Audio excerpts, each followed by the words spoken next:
Pedimos que tú bendigas este tiempo, que nos dé fuerza, Señor, y que podamos compartir la palabra y que caiga en buena tierra, en corazones preparados, dispuestos y listos ya para recibir la instrucción, la palabra para hoy. Bendice nuestras vidas, quita todo impedimento, Señor, de la índole que sea, y trae un renuevo y una fortaleza espiritual a nuestras vidas. Te damos gracias por este tiempo de estudio de tu palabra, bendícelo y que sea tu Espíritu Santo el que nos ilumine y nos hable al corazón. En el nombre bendito de Jesús. Amén. Amén. Vamos a Daniel, capítulo 12, por favor. Daniel, capítulo 12. Vamos a leer los primeros versículos de este maravilloso libro. Libro que hay que leer ahora más que nunca, ¿saben? Más que nunca. Hay que leer las profecías, las visiones que tuvo este hombre. Hay dos personas en el Antiguo Testamento que recibieron revelación sobre los últimos tiempos. Solamente dos. Muchos profetas recibieron revelación para su época o para tiempos cercanos a su época. Pero hay dos profetas que especialmente destacan, dos hombres que especialmente destacan por encima de los demás. Uno es el profeta Daniel. Dice la Biblia que muchas de las cosas que él recibió y muchas de las cosas que él dejó escritas en su libro, él no las entendía. Él por fe las escribía y ahí las dejaba, y el Señor le decía, esto es para el fin de los tiempos, para los últimos días. Y otro hombre que dice literalmente en Génesis 49:1, no lo vamos a leer, pero si lo quieren, recuérdenlo. Génesis 19:1, un hombre que antes de morir llama a todos sus hijos, me refiero al patriarca Jacob, y les dice, acercaos, que os voy a declarar lo que va a pasar en los últimos tiempos. Y esa palabra, los últimos tiempos, aparece también con las mismas palabras en el libro de Daniel. Curiosamente, en esa especie de despedida del patriarca Abraham de sus 12 hijos y también de sus nietos, Manasés y Efraín, no les dijo todo lo que probablemente él había recibido, sino que el Señor, como que a pesar de la revelación que este hombre tenía, no contó todo lo que él sabía. Pero en Daniel tenemos muchísima información acerca de estos tiempos en los cuales nos ha tocado vivir. Y a partir del versículo 1 vamos a comenzar a leer, y dice así la palabra del Señor. ¿Lo tienen, hermanos? Daniel 12:1. Realmente, para entender el capítulo 12 hay que comenzar a leer desde el 10. Son capítulos muy largos, muy profundos, y por cuestiones de tiempo no lo vamos a leer hoy. Pero yo les pediría a ustedes que hoy o a lo largo de esta semana lean tranquilamente los capítulos 10, 11 y 12 del libro de Daniel, para que veáis qué información tan tremenda el Señor nos está dando a través de este hombre. En aquel tiempo se levantará Miguel, el gran príncipe, que está de parte de los hijos de tu pueblo. Será tiempo de angustia, cual nunca fue desde que hubo gente hasta entonces. Pero en aquel tiempo será libertado tu pueblo y todos los que se hallen escritos en el libro. Muchos de los que duermen en el polvo de la tierra serán despertados, unos para vida eterna y otros para vergüenza y confusión perpetua. Los entendidos resplandecerán como el resplandor del firmamento, y los que enseñan la justicia a la multitud como las estrellas a perpetua eternidad. Pero tú, Daniel, cierra las palabras y sella el libro hasta el tiempo del fin. Muchos correrán de aquí para allá y la ciencia se aumentará. Y yo, Daniel, miré, y aquí otros dos que estaban en pie, el uno a este lado del río y el otro al otro lado del río. Y me dijo uno de los varones que estaba vestido de lino, que estaba sobre las aguas del río, ¿cuándo será el fin de estas maravillas? Y oí al varón vestido de lino que estaba sobre las aguas del río, el cual alzó su diestra y su siniestra al cielo, y juró por el que vive por los siglos, que será por tiempo, tiempos y la mitad de un tiempo. Y cuando se acabe la dispersión del poder del pueblo santo, todas estas cosas serán cumplidas. Y yo oí, mas no entendí. Y dije, Señor mío, ¿cuál será el fin de estas cosas? Él respondió, anda, Daniel, pues estas palabras están cerradas y selladas hasta el tiempo del fin. Muchos serán limpios y emblanquecidos y purificados. Los impíos procederán impíamente, y ninguno de los impíos entenderá, pero los entendidos comprenderán. Y desde el tiempo que se ha quitado el continuo sacrificio hasta la abominación desoladora, habrá 1290 días. Bienaventurado el que espere y llegue a 1335 días. Y tú irás hasta el fin y reposarás y te levantarás para recibir tu heredad al fin de los días. ¿Cuántos dicen amén? No es un libro fácil, ¿saben? Es un libro que además hay partes, no todo. Estos capítulos no, gracias a Dios, pero hay otros capítulos que están escritos en arameo.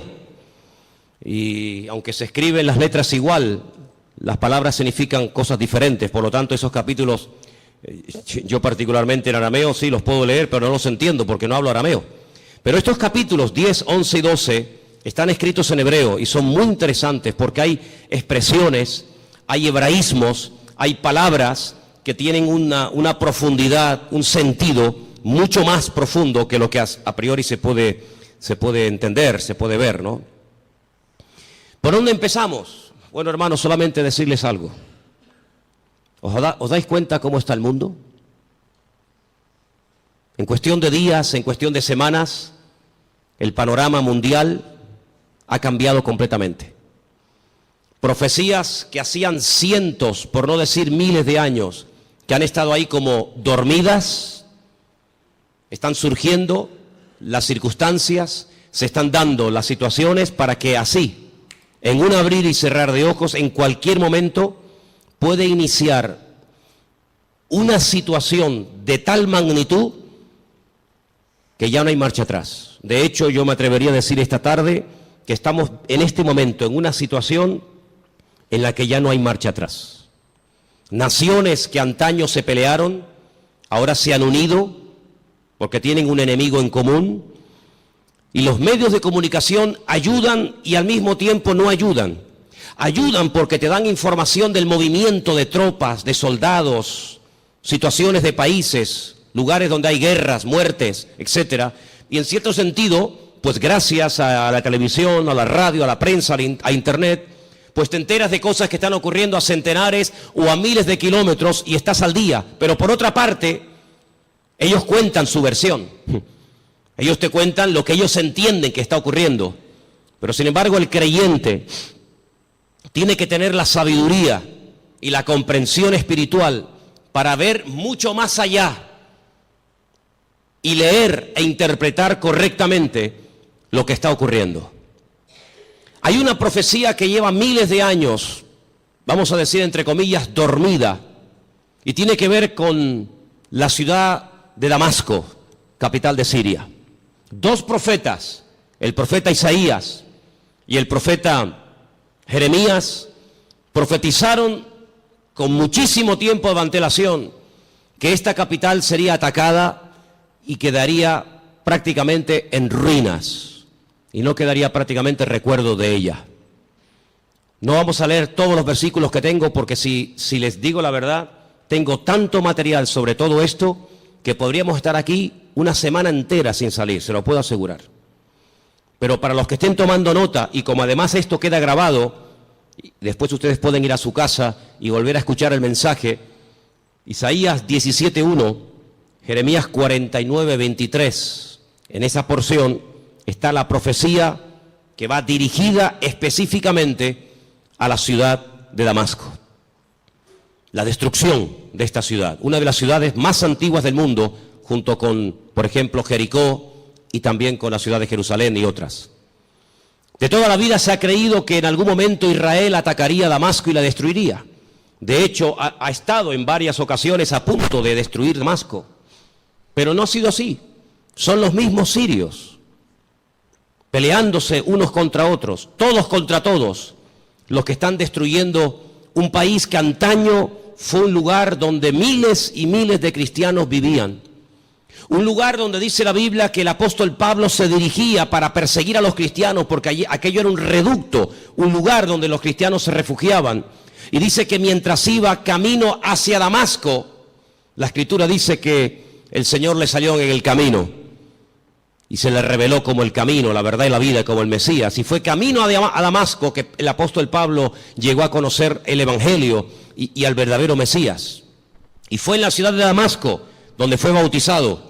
Y fue en la ciudad de Damasco donde lo visitó un hermano, un discípulo llamado Ananías, que dice que oró por él y se le cayeron como escamas de los ojos y pudo entender. Y allí recibe una palabra que marcó su vida. Allí recibe una palabra profética y le dice: mira, el Señor se te ha aparecido en el camino, se te ha revelado, te está liberando. Yo en estos días he estado hablando acerca de varios tipos de ataduras, ataduras espirituales, ataduras físicas, ataduras mentales.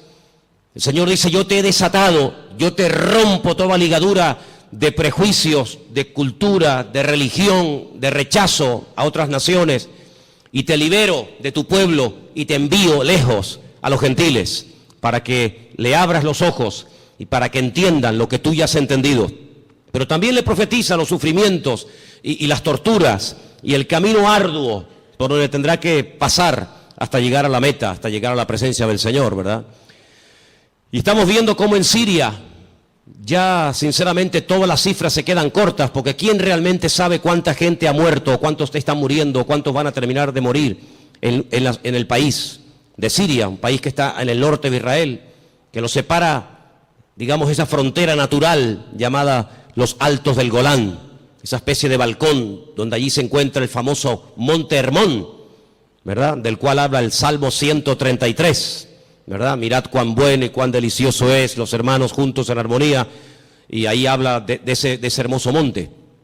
Bueno, pues en ese país están peleando, como dije, todos contra todos. Ahora, para entender un poco lo que está ocurriendo, hay una serie de palabras que prácticamente a diario se escuchan en la televisión y muchas veces la gente no sabe de lo que se está hablando.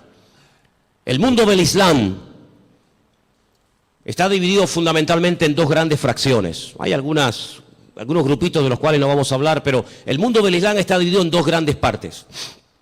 Casi con más de un 80% están los suníes, y con un 13% están los chiíes. Y de esto oímos hablar mucho a diario, ¿verdad? Los suníes, los chiíes. Y aunque hay países donde están todos juntos, pero hay después otros países que son mayoría suníes o mayoría chiíes.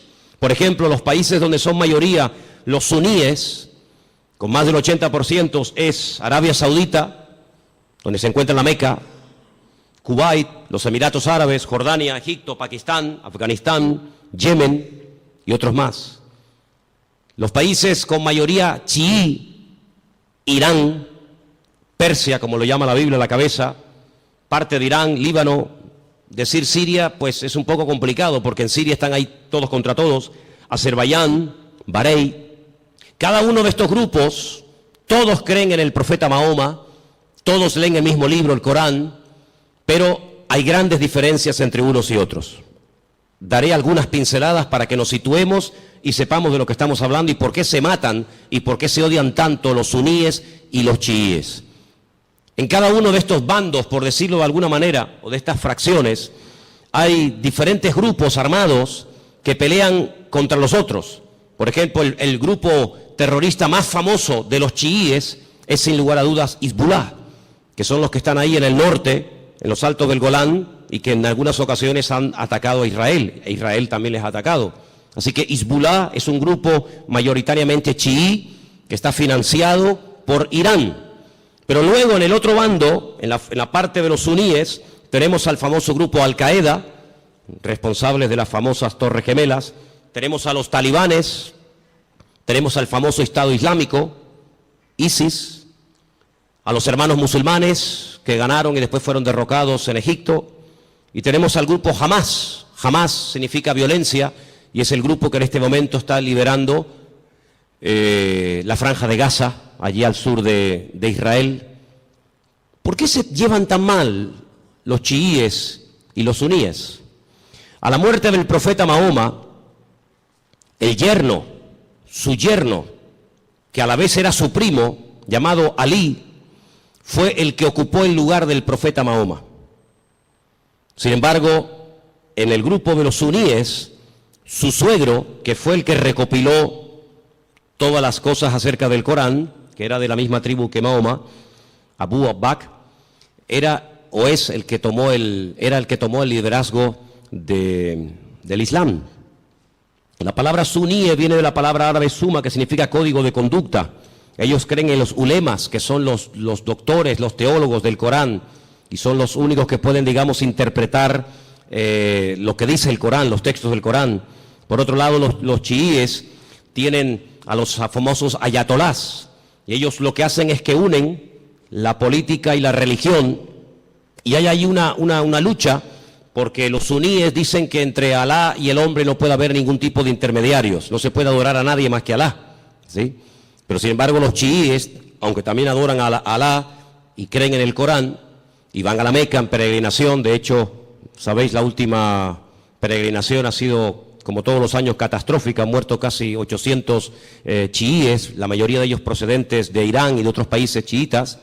Pues ellos además en sus mezquitas tienen fotografías de sus mártires, entre comillas, de sus santos, y en cierto sentido como casi que los veneran. Así que estos dos bandos están enfrentados los unos contra los otros.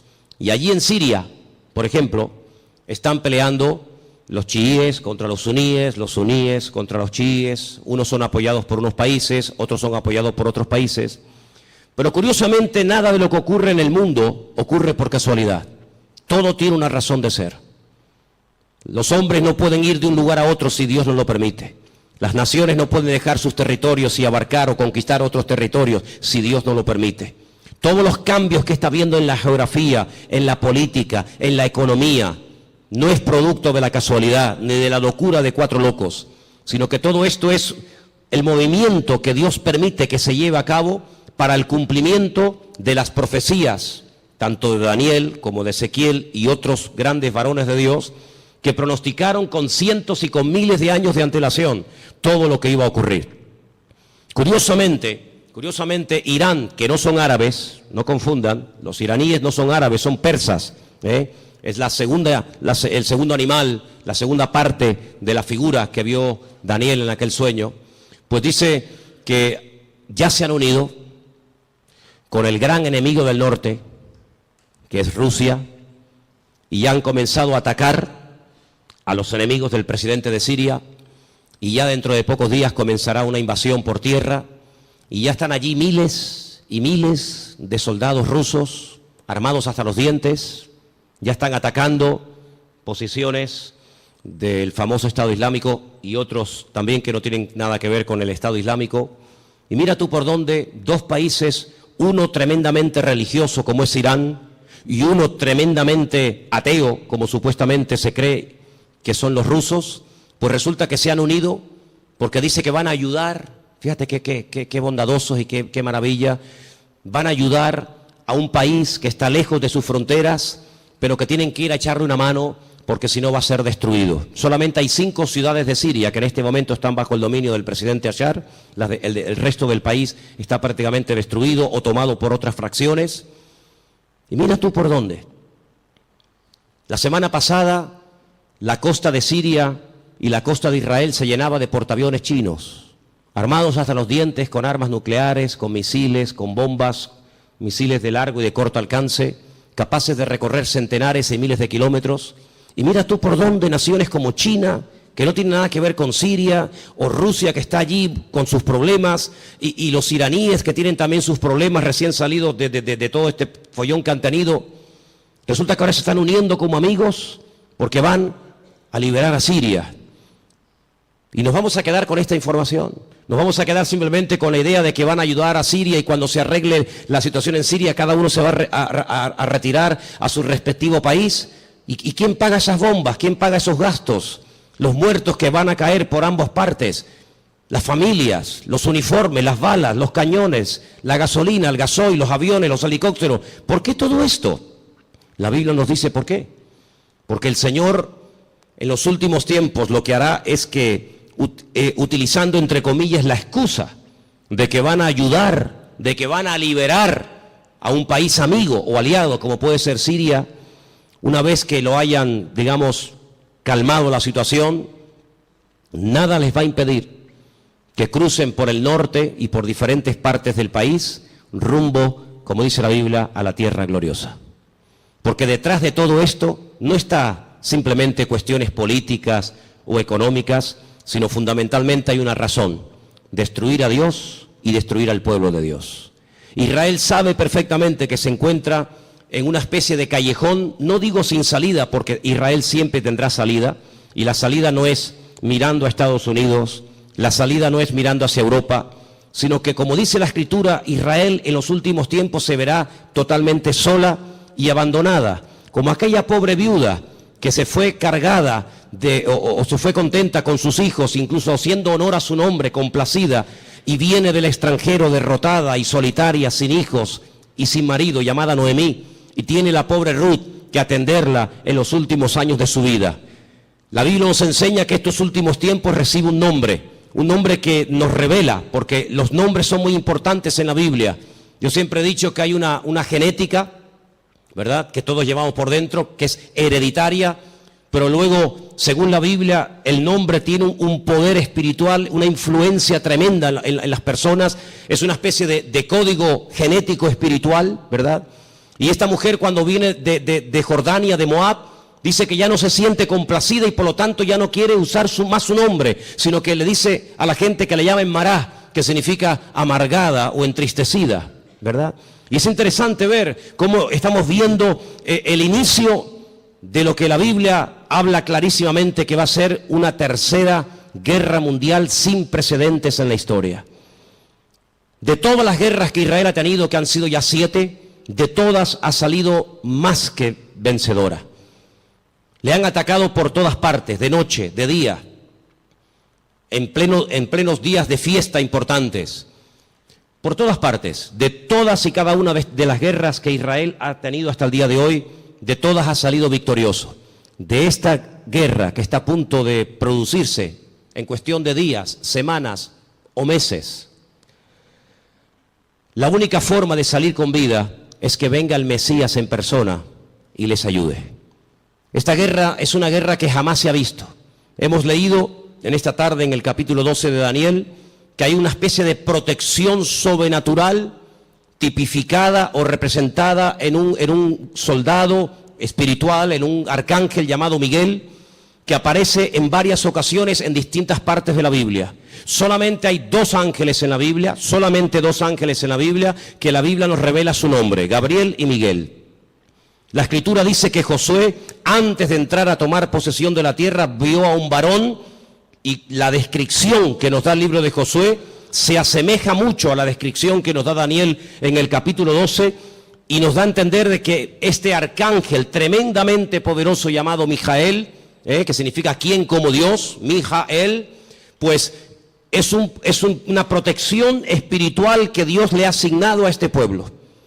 En algún momento puntual, solamente Dios sabe cuándo, este arcángel, este varón de Dios tremendamente poderoso, que contendió con Satanás por el cuerpo de Moisés, dice el libro de Judas, será quitado, será desplazado, y entonces dice que será un tiempo de angustia cual nunca hubo gente, y más que gente la palabra es naciones. Desde que hay naciones sobre la faz de la tierra, dice la Biblia que nunca el hombre habrá visto una guerra de tal magnitud, con tanta cantidad de soldados, de armamento y de tropas como esta última. Vamos a leer dentro de unos momentos algunos textos de la Biblia, pero es impresionante los datos que la Biblia te da antes de que comience la guerra. Aún no ha comenzado, aún no existía el siglo XX, o el siglo XXI, cuando todo esto se escribió, y los profetas, por revelación del Señor, recibieron los datos concretos y específicos sobre esta guerra.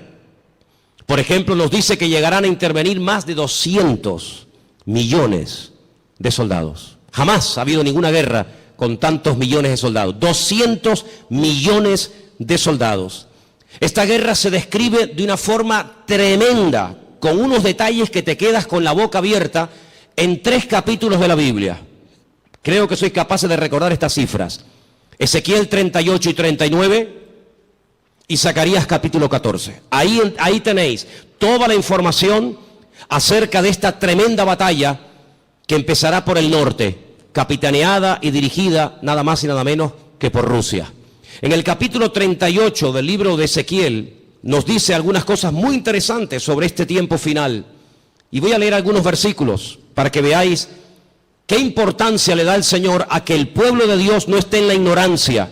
Hay gente que está muy distraída, muy sumergida en sus problemas, muy metidos en sus cuestiones y se olvidan de que el Señor en su palabra nos dice que tenemos que levantar la vista y darnos cuenta de que nuestra redención está cercana. Ezequiel 38 dice, versículo 1, vino palabra del Señor diciendo, hijo de hombre, pon tu rostro contra Gog. Gog es el nombre, digamos, simbólico, no es que se llame así, de una región que la Biblia lo llama Magot, que está en todo lo que sería todo el territorio que ocupa Rusia actualmente.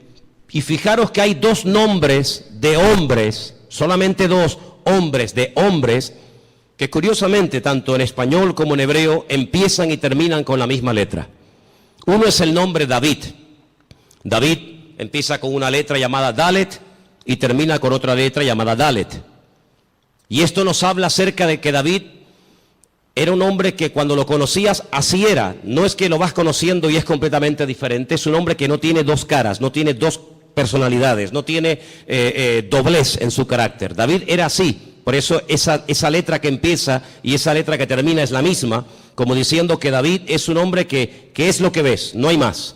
Curiosamente, en un acto de imitación sin precedentes en la historia, a este líder político se le pone un nombre simbólico cuya letra empieza por la G o la Gimel en hebreo y con la misma letra termina la G o la Gimel, God, como diciendo que lo que ves es lo que hay. En David era lo positivo. Si ves que es un hombre espiritual, es que es espiritual. Si ves que es un hombre valiente, es que es valiente. No es que dé impresión de valiente y luego es un cobarde. No es que es un hombre aparentemente espiritual y luego es un carnal. No. Bueno, pues en God, en este personaje que nosotros lo conocemos más famoso como el nombre del famoso anticristo, si tú lo ves así, así es como es. Es malo, es apoyado por el diablo, etcétera, etcétera. Y dice aquí, así ha dicho el Señor, he aquí yo estoy contra ti, oh God, príncipe soberano de Mesec y Tubal. Estos son hijos de Noé. Te quebrantaré, pondré garfios en tus quijadas y te sacaré a ti y a todo tu ejército, caballos, jinetes, en todo equipados, gran multitud de paveses, escudos, teniendo todos ellos espada. Y ahora menciona una coalición, no están todos nombrados, una pequeña coalición de naciones que se van a unir. Y menciona Persia, y ya hemos dicho que Persia, ¿quién es? Ok, es Irán. Cus, tenemos Etiopía, tenemos Libia, con otros nombres, todos ellos con escudo, con yelmo, Gomer, sus tropas, la casa de Togarma, los confines del norte, sus tropas. Prepárate, apercíbete tú y toda tu multitud que se ha reunido a ti, y sé tú su guardia. Pero si leemos un poquito más adelante, versículo 15, vendrás de tu lugar de las regiones del norte, y tú y muchos pueblos contigo. Fíjate, todos ellos a caballo, gran multitud, poderoso ejército. Subirás contra mi pueblo Israel. Sí, es inevitable que este hombre ataque a Israel, es inevitable. Bueno, pero es que van a ir a Siria. La noticia no dice nada de Israel. Las noticias no, pero la Biblia sí. Y las noticias no pueden saber la información que tú y yo tenemos en esta tarde. Mañana Telecinco no puede decir, le presentarían una denuncia, diría, esta gente está loca. Mañana no vamos a ver en Telecinco, en Antena 3, que Rusia pretende apoderarse de los altos del Golán con la intención de atacar Israel. Me dice, pues ustedes están locos. No. Las noticias no te lo van a decir, te lo estoy diciendo yo, te lo está diciendo el Señor a través de mi boca. Subirás contra mi pueblo Israel como nublado para cubrir la tierra y será al cabo de los días, al final de los tiempos, en estos tiempos. ¿Y qué dice aquí?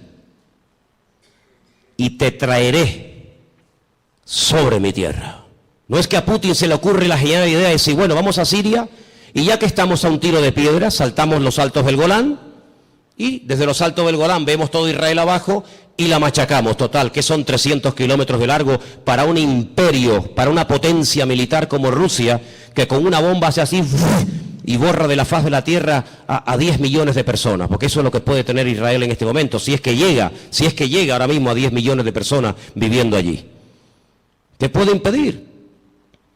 Pero no es él el que lo decide, es Dios el que le dice a God, ven a mi tierra, ven.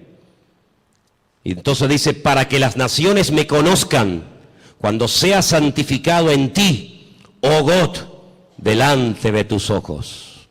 Así dice el Señor, ¿no eres tú aquel de quien hablé yo en tiempos pasados por mis siervos los profetas de Israel, los cuales profetizaron en aquellos tiempos que yo te había de traer sobre ellos?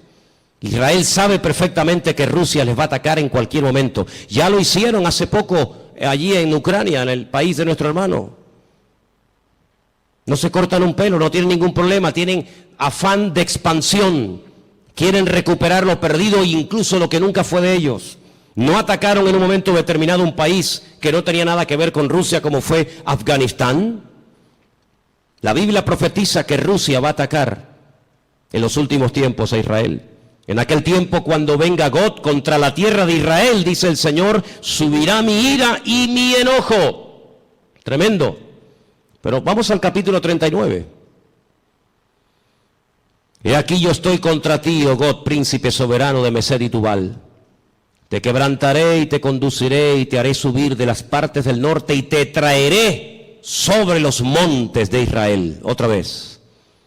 Te sacaré tu arco de tu mano izquierda y te derribaré tus saetas en tu mano. Sobre los montes de Israel, ahora viene la palabra tremenda. Sí, es verdad, Rusia atacará a Israel, pero sobre los montes de Israel caerás tú y todas tus tropas, y los pueblos que fueron contigo, y aves de rapiña de toda especie, las fieras del campo, le he dado por comida. Sobre la faz del campo caerás, porque yo he hablado, dice el Señor. Impresionante, ¿eh?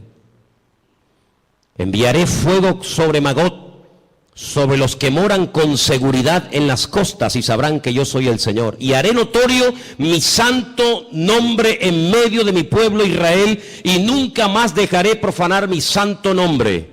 Y sabrán las naciones que yo soy el Eterno, el Santo de Israel. He aquí viene y se cumplirá, dice el Señor. Este es el día en el cual yo he hablado. Los moradores de la ciudad de Israel saldrán y encenderán y quemarán armas, escudos, paveses, arcos, saetas, dardos de mano y de lanzas, y los quemarán en el fuego por 7 años.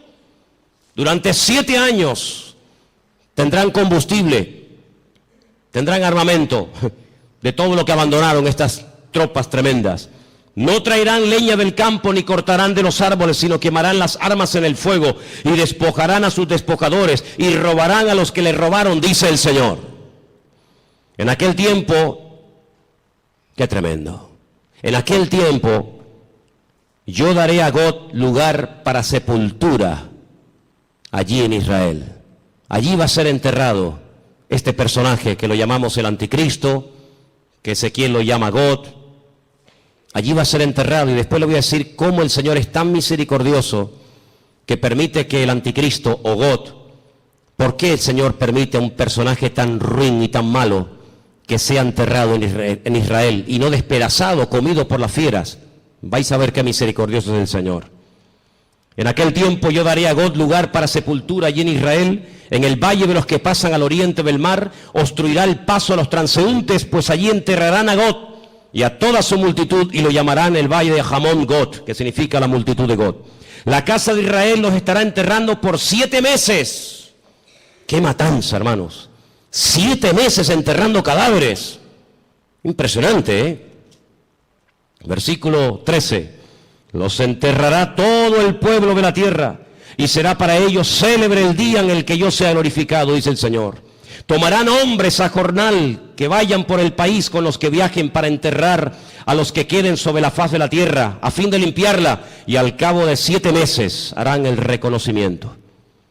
Pasarán los que irán por el país, y el que vea los huesos de algún hombre pondrá junto a ellos una señal, hasta que los entierren los sepultureros en el valle de Hamón God. Versículo 21, pondré mi gloria entre las naciones y todas las naciones verán el juicio, mi juicio que habré hecho y mi mano sobre ellos. Es increíble, ¿no? Como el profeta Ezequiel pudo describir con una exactitud tremenda cuánto tiempo estarán enterrando cadáveres, cuántos años quemando armamento al fuego. ¿Quién es este hombre God? Si ustedes estudian los nombres de los hijos de Noé, porque de ahí arranca todo, una de las cosas que tenemos que tener bien claro es que el futuro está escrito, está codificado en el pasado. Todo está escrito en el Génesis. Y para poder comprender lo que va a pasar en el futuro, hay que saber lo que pasó en el pasado. 3 hijos tuvo Noé: Sem, Can y Jafet. Cuando Noé sale del arca, planta una viña, dice la palabra de Dios que se emborrachó, perdió el control, se emborrachó, quedó desnudo en medio de su tienda. Y uno de sus hijos, Can, dice el texto hebreo, que se rió, se burló de su padre, no lo cubrió, no lo tapó, lo humilló, se lo contó a sus hermanos, incluso hasta intentó propasarse con su propio hermano, con su propio padre. Sus 2 hermanos fueron de espalda caminando y taparon a su padre. Fíjate qué misericordioso es el Señor, que este personaje que es descendiente de Jafet, no de Can, no de Sem, sino de Jafet, por haber cubierto a su padre, él será cubierto con tierra en los últimos tiempos, en la tierra de Israel.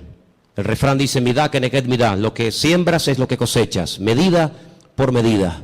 ¿Por qué esperó el pueblo de Israel por María? Al fin y al cabo era una, el resto era tanta gente, 2 millones de personas. ¿Por qué esperó todo el pueblo por María? Porque María, cuando Moisés era pequeño, esperó a ver cuál era el futuro de su hermano Moisés, y no se fue hasta que la hija del faraón lo adoptó y se lo llevó al palacio. Y por ese acto de esperar, de preocuparse por el futuro de su hermanito, que en aquel tiempo era un bebé de 3 mesitos, por ese acto de misericordia y de amor y de interés, años más tarde, el pueblo la espera a ella. Y siempre es así. De ahí que Pablo diga a los Gálatas,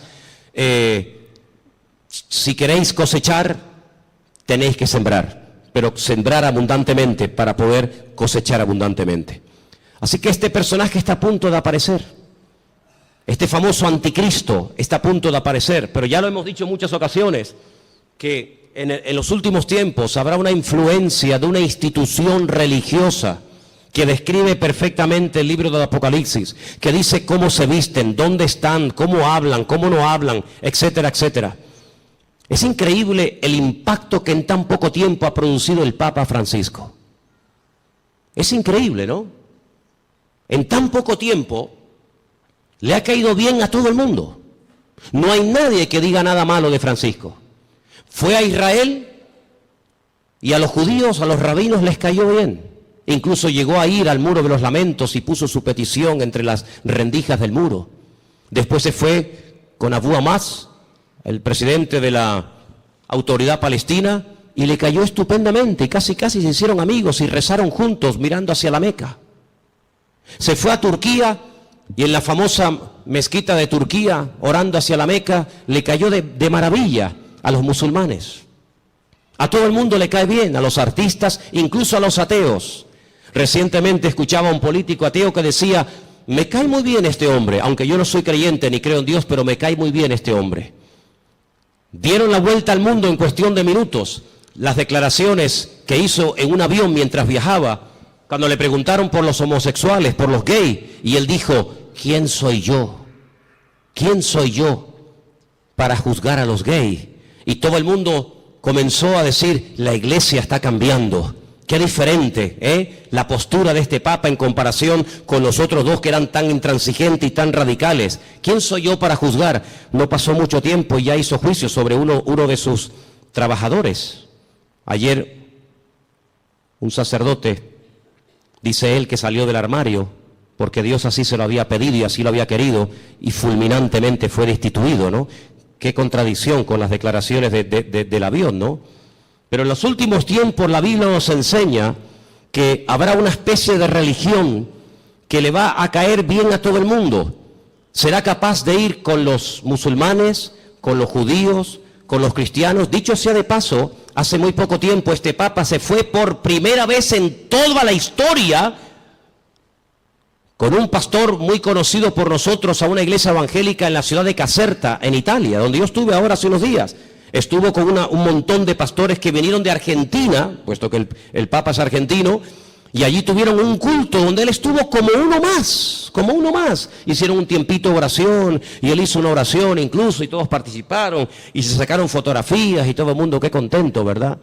La Biblia nos enseña que las rameras son capaces de irse con gente mayor y con gente joven.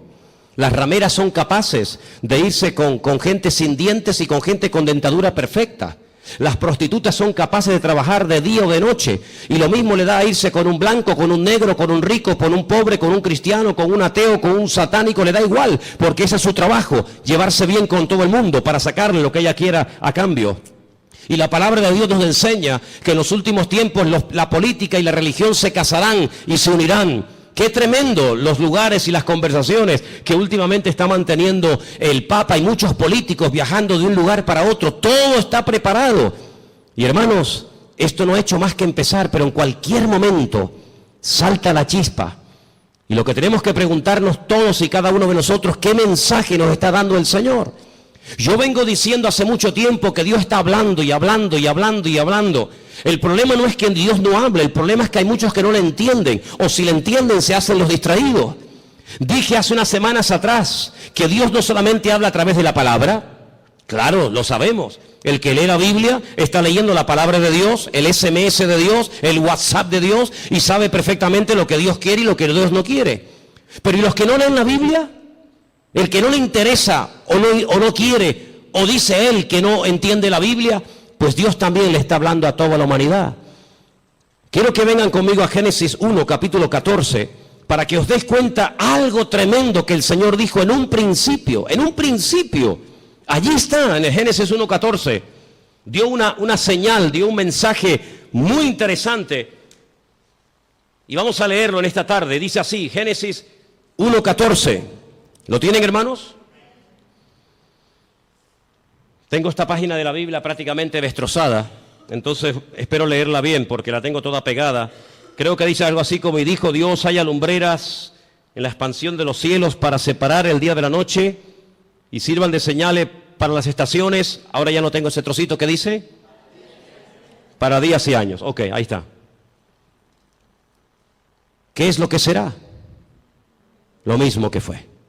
Cuando estudiamos hace unas semanas atrás el Salmo 19, yo dije que el Salmo 19 dice literalmente, los cielos cuentan la gloria de Dios y el firmamento anuncia la obra de sus manos. Un día emite palabra o información a otro día, de tal manera que hay personas paganas, no creyentes, que a lo largo de la historia, incluso hasta en estos tiempos, fíjate lo que te digo, observando no las profecías de la Biblia, sino observando el cielo, el firmamento, llegan a conclusiones tremendas.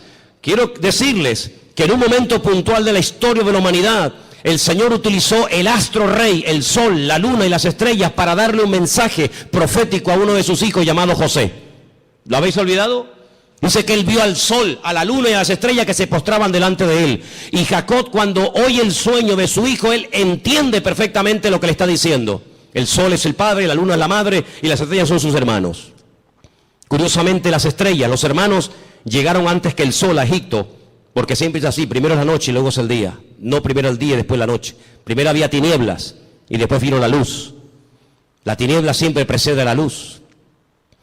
Pero fíjate qué curioso, los magos de Oriente, que no sabemos realmente de dónde eran, si eran judíos, si no eran judíos, sabían perfectamente el lugar y el día en el que había nacido el Mesías, porque interpretaron que aquellas estrellas que tenían nombre, la estrella Sadik, la estrella Jamelec, etcétera, se habían alineado y ellos sabían perfectamente que tenían que ponerse en marcha para llegar a donde, a Belén de Judea, porque allí era donde había nacido el Mesías. Y es que el Señor en el versículo 14 de Génesis 1 que hemos leído, dice que cuando Él creó el sol, cuando Él creó la luna y Él creó las estrellas, no solamente las creó, número uno, para separar, para hacer diferencia entre el día y la noche, no, sino que dice que las creó para las estaciones, y la palabra estaciones es la palabra hebrea modín, y la palabra modín, ¿sabe lo que significa? Fiestas. Es la misma palabra que se emplea en Levítico cuando dice, recuerden las fiestas del Señor. ¿Cuándo tienen que ir? ¿Cuándo no tienen que ir? ¿Cuándo tienen que ponerse en marcha? ¿Cuándo no tienen que ponerse en marcha? En otras palabras, cuando ustedes vean los cielos, ustedes podrán discernir en qué tiempo de su relación con Dios ustedes se encuentran. Es muy importante que tú, hermano y hermana que me escuchas en esta noche, te preguntes, ¿dónde me encuentro ahora mismo en mi camino, en mi relación con Dios? ¿Estoy más cerca? ¿Estoy más lejos? ¿En qué punto me encuentro? Porque el tiempo marca la circunstancia y la circunstancia marca el tiempo. Jesús le dijo, ustedes olvídense de ver señales. Esta generación, como es una generación mala, perversa y adúltera, no se le ha permitido ver señales como a otras se les permitió. Ustedes solamente podrán ver una señal, solamente una, y la van a ver, y se llama la señal del profeta Jonás.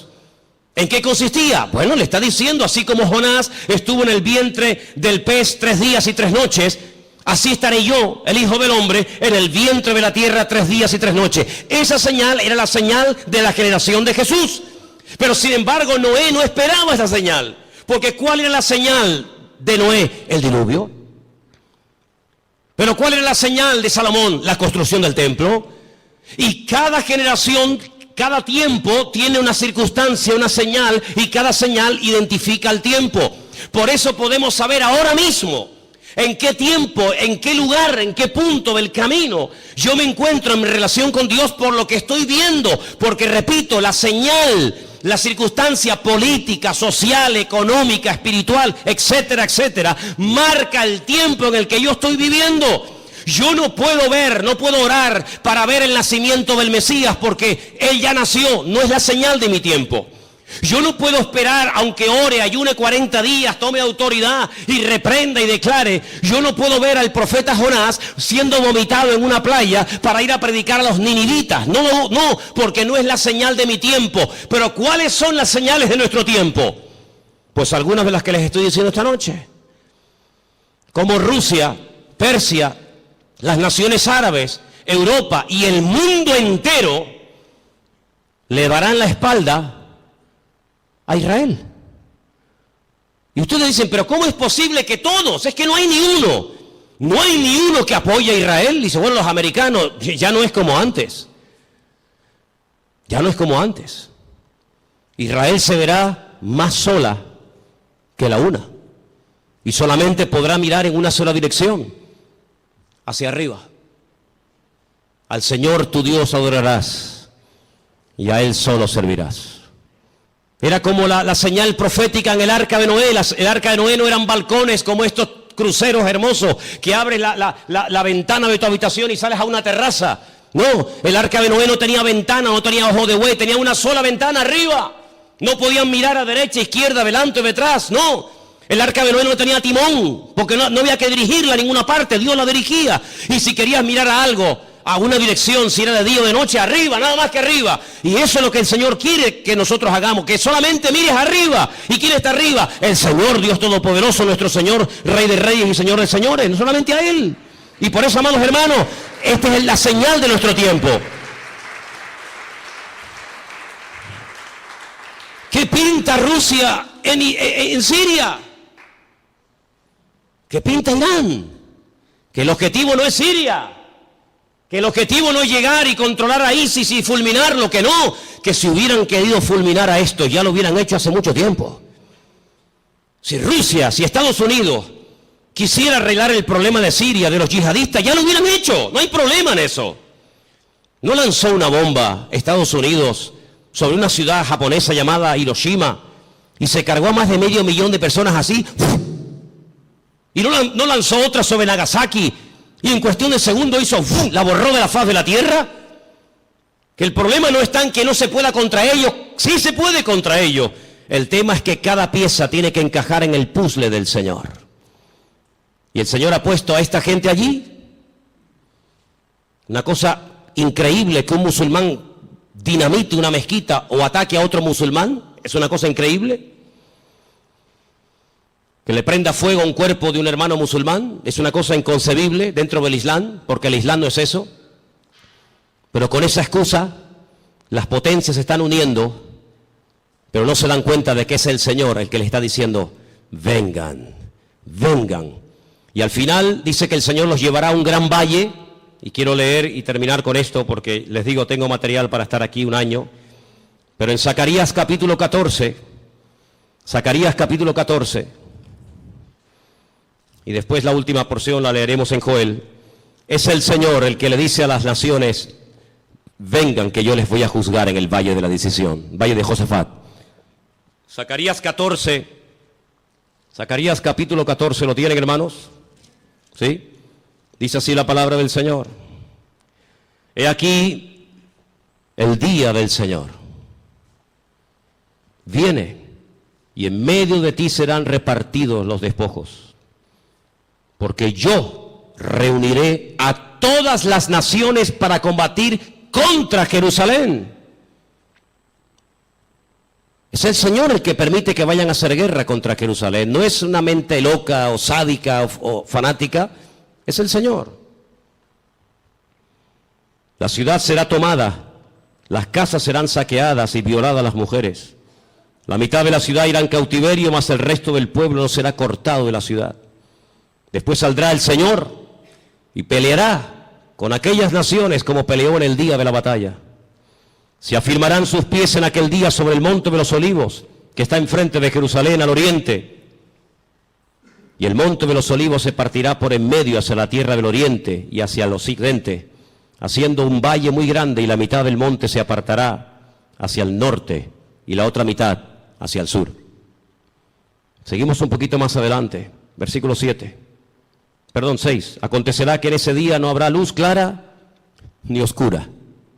Volvemos al Génesis. Será un día el cual es conocido por el Señor, que no será ni de día ni de noche. Eso es lo que no nos entra en la cabeza. Pero sucederá que al caer la tarde habrá luz. Acontecerá también en aquel día que saldrán de Jerusalén aguas vivas, la mitad de ellas hacia el mar oriental y la otra mitad hacia el mar occidental, en verano y en invierno. Y el Señor será el rey sobre toda la tierra, y en aquel día el Señor será uno, y uno será su nombre. Vamos a ir al versículo 12.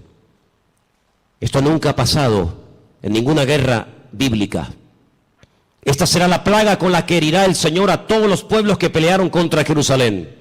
La carne de ellos se corromperá estando ellos sobre sus pies.